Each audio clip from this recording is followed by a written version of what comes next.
Customer interactions. Today we're talking about customer interactions. I like to call this training, Let's Make Their Day in 10 Seconds. As a store owner, I dream that each customer who walks through our doors could have their own personal shopping BFF to help them find new items they love. Sometimes when we talk about this, it feels like it will be something lengthy that takes a lot of extra time and effort. But here's the reality. Most of our reviews from Google and Facebook, good and bad, are from experiences that take 10 seconds or less. Think of how you can spend 10 seconds with each customer in the store today to help them in some way. Hopefully, you'll make somebody's day. You've just learned how to answer most of our common questions in our store, but today isn't about reciting information. Although it's good to be informative, being able to pass on information isn't typically very helpful. In order to make our customers' day every day, we need our teams to be both informative and helpful. Let me give you an example. After a customer asks where a certain section in the store is, an informative team member says, "It's on the third rack on the left."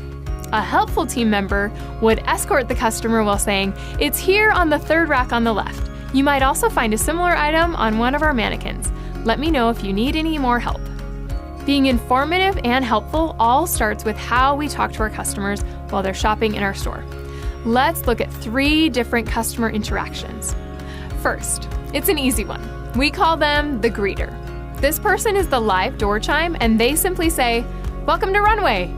This is the team member closest to the door, and in an upbeat, friendly voice, sets the tone for each person as they walk in the store. Okay, let's take it up a notch. Now try stepping away from your task, leaning in towards that customer, smile, make eye contact with them as you greet them. Doing something as simple as actually acknowledging each person magnifies the effectiveness of this greeting. And that was just the first 2 seconds. Next, the sales floor approach.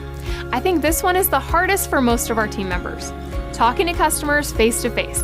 It means you're standing 3 feet from them, talking to them like an actual person. Crazy, right?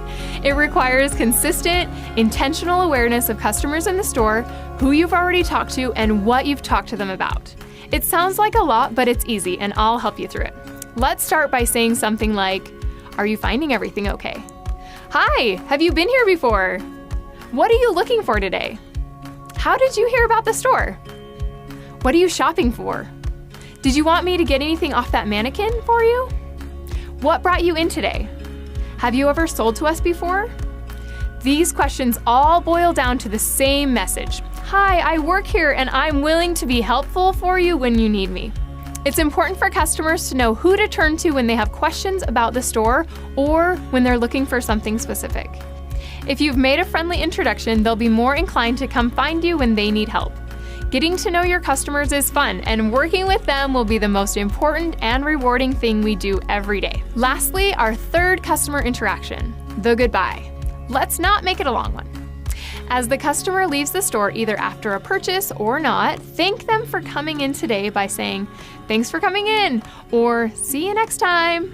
If they seem to have an extra second as they're leaving without a purchase, it can be helpful to say, "What were you looking for today?" Maybe they didn't take advantage of our team to help them find something, or maybe we just didn't have what they were looking for. Pass along their responses to your manager. Fitting rooms. When you're on the sales floor approach, I'm sure you'll run into a fitting room scenario. I'm going to walk you through this one so you'll be ready when it happens to you. You approach the customer and ask, "Are you ready to try those on?" Or, "Can I get a fitting room for you?" I always feel a ridiculous sense of accomplishment if I can ask the customer before they ask me. It feels like a superpower where I can read their mind. Then you say, "I'll take those from you," as you take the items from the customer and escort them to the fitting room. You count their items as you walk back. Your store has a limit for the number of items allowed in a fitting room at a time. If the customer has more, tell the customer, "You can only take 8 items into the fitting rooms at a time, and I'll hold the rest up front for you." Knock on the door to make sure that no one is in there. You open the door and check their fitting room to make sure it's ready. Is it cleared out? Is there anything else in the room that someone left behind or on the floor? You hang their items in the room and ask, "What's your name?" They answer, "Sally." And you say, "Okay, Sally, for any of your items that don't work out for you, put them blank." You tell each customer where to put those items when they're done. either on the green table, on the hook outside their room, leave them hanging in the fitting room. It's different for every store. Wherever it is you want the items to go when the customer is done, make sure to tell them. You write the customer name and number of items they have on the chalkboard or whiteboard outside their door. You check back in 5 to 10 minutes, knock on their door and ask, "How are you doing? Is there anything I can take from you?" As soon as you see the fitting room door open, head over to make sure that they have the same number of items or hangers and offer to take the items that they don't want. Answering the phone.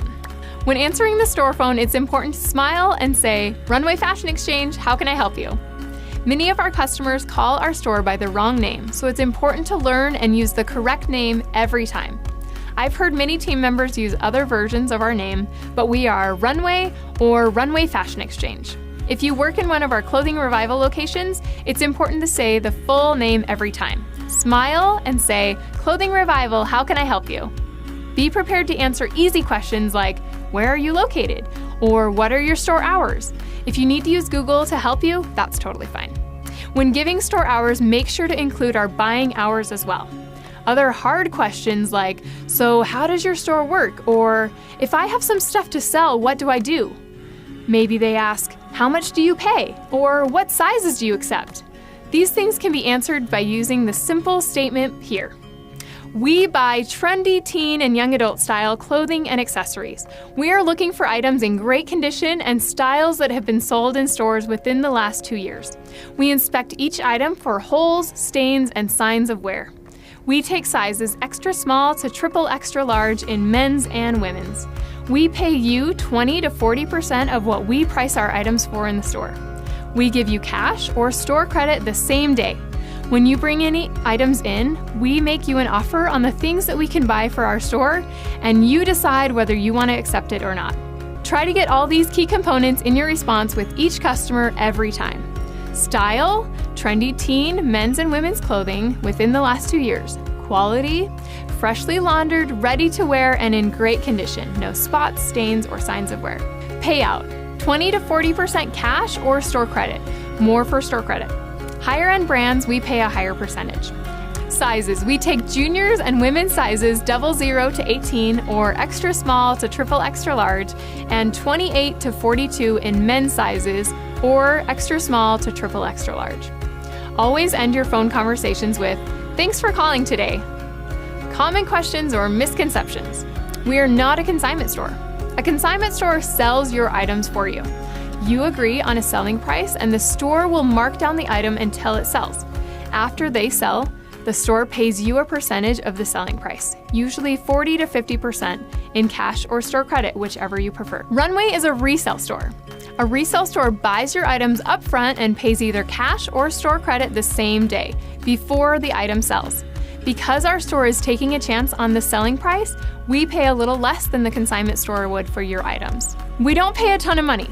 Our store is a really great place to sell a lot of items at once, but for customers with single, high-end items that are looking for market value, they're sometimes better off selling it online or at a local yard sale page like Facebook or Craigslist. The advantage to our store is that we pay cash right away, usually within 1 hour. Customers pay us a premium to do so. That's why our payouts are lower than consignment. We also price our items much lower than retail because our customers come to our store to find great deals. Why do I need an ID to sell clothing? We're similar to a pawn shop in that we pay cash. Although it's rare, any items that are stolen that we take into the store have potential to be confiscated by the police. We take an ID just as a pawn shop to track who sells to our store. Their personal information is stored only on our store computer and never shared with anyone. Even other stores in the franchise do not have access to that information. I know there's a lot of info we just covered. If you're new to working in retail, it may take a while to master customer engagement. And if you've been working in retail before, there are plenty of opportunities for you to learn new things, especially when it comes to our buying processes. If there's anything we just covered that you're nervous or apprehensive about, be sure to talk to your manager. They are your best resource to lead you through the next steps.